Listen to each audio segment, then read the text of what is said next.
আপনারা জানেন আজকে পুরো বিশ্ব দেখছে ফিলিস্তিনে নির্বিচারে আমাদের মুসলিম ভাই বোনদেরকে গণহত্যা করা হচ্ছে এবং ফিলিস্তিন থেকে গাজাকে মুছে দেওয়ার ঘৃণ্য চক্রান্ত ষড়যন্ত্রে লিপ্ত রয়েছে সেই দখলদারি ইসরায়েল বাহিনী। তার প্রতিবাদে ফিলিস্তিনিদের পক্ষে, মজলুমদের পক্ষে, বিশেষ করে আমাদের পার্শ্ববর্তী একটি রাষ্ট্র যারা নির্বিচারে আমাদের মুসলমান ভাই বোনদের উপর নির্মমভাবে অত্যাচার, নিপীড়ন, নির্যাতন চালাচ্ছে। ইত্যবসরে আপনারা দেখতে পাচ্ছেন আজকে আধিপত্যবাদ বিরোধী মুসলিম ঐক্য মঞ্চের পক্ষ থেকে আজকে ফিলিস্তিনি মুসলিমদের পক্ষে এবং সারা পৃথিবীতে কাশ্মীর সহ যেখানে যেখানে মুসলমানরা নির্যাতিত হচ্ছে তাদের পক্ষে আজকের এই বিশেষ আয়োজন হয়েছে। আজকে সারা বাংলাদেশ থেকে সকল দরবার, সকল পীর মাশায়েখ, সুন্নি আলেম ওলামা তথা সাধারণ সকল মুসলিম জনতা আজকের এই মহাসম্মেলনে, আজকের এই প্রোগ্রামে একত্রিত হয়েছে এবং সকলের একটাই দাবি, আমরা ফিলিস্তিনকে মুক্ত করে ছাড়ব ইনশাআল্লাহ। আমরা ফিলিস্তিনের পক্ষে আছি, মৃত্যু পর্যন্ত পক্ষে থাকবো। আমরা সকল মুসলমানদের পক্ষে মৃত্যু পর্যন্ত স্লোগান দিব ইনশাআল্লাহ।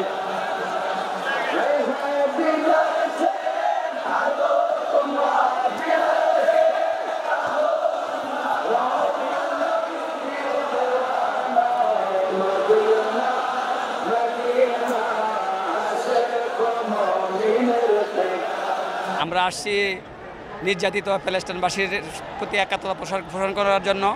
আমরা চাই তাদের স্বাধীনতা, এবং ইন্ডিয়াতে যত মুসলিমদেরকে যেভাবে নির্যাতন করছে ইন্ডিয়া থেকেও আমরা মুসলিমদের নিরাপত্তা চাই। আমরা জাতিসংঘের কাছে এই জিনিসটা নিরাপত্তা চাই যে প্যালেস্টাইনদের প্রতি যাতে স্বাধীনতা ঘোষণা করে। আমরা চাই মুসলিমদের স্বাধীনতা, একত্রতা। আমরা চাই সারা বিশ্বে মুসলিমদের একতভাবে থাকতে পারি এবং ফিলিস্তিন রাষ্ট্র হিসেবে স্বীকৃতি পাই।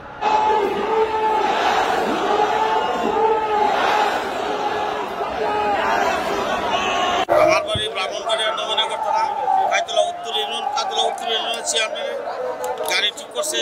আমরা চেয়ারম্যানকে নিয়ে আসছি।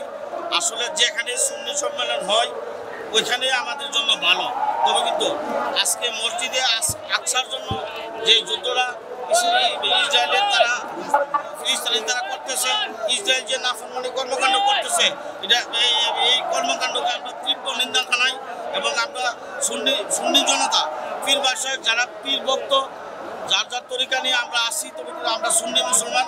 আমরা আজকে লক্ষ লক্ষ মানুষ জমায়েত হয়েছি এই প্রেস ক্লাবের সামনে।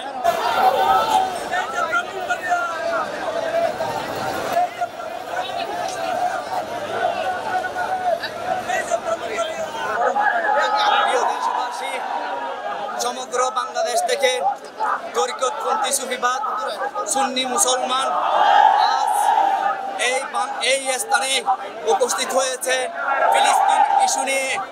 আপনারা জানেন ইসরায়েল কর্তৃক ফিলিস্তিনের ছোট ছোট বাচ্চাদেরকে হত্যা করা হচ্ছে, নিরপরাধ নারীদেরকে হত্যা করা হচ্ছে, বৃদ্ধ মা বোনদেরকে হত্যা করা হচ্ছে, নিরহ মানুষদেরকে হত্যা করা হচ্ছে।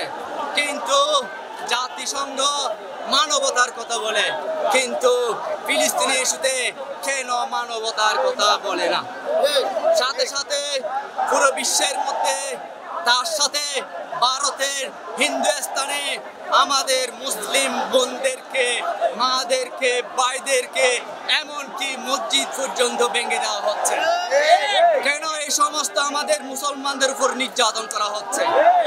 এই সমস্ত কথা বলার জন্য আমরা সরোয়ার উদ্যানে সেখানে প্রোগ্রাম ছিল, আজকে এখানে প্রোগ্রাম হচ্ছে।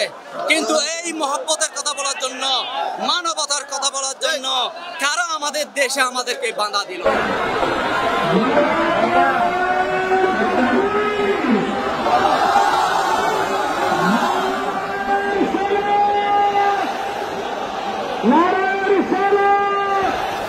আবেদনটুকু করতে চাই, জাতিসংঘ ইহুদিবাদের ক্ষেত্রে তারা নীরব ভূমিকা পালন করে, কিন্তু অন্যান্য ক্ষেত্রে মুসলিম বলেন, খ্রিস্টান বলেন, অন্যান্যদের ক্ষতির ক্ষেত্রে তারা সক্রিয় ভূমিকা রাখে।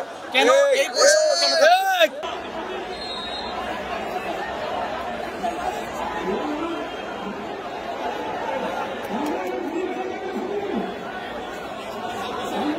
ওয়ালটন আবারও মিলিনিয়ার অফারে ওয়ালটন ফ্রিজ কিনে আপনিও হয়ে যেতে পারেন মিলিয়নিয়ার।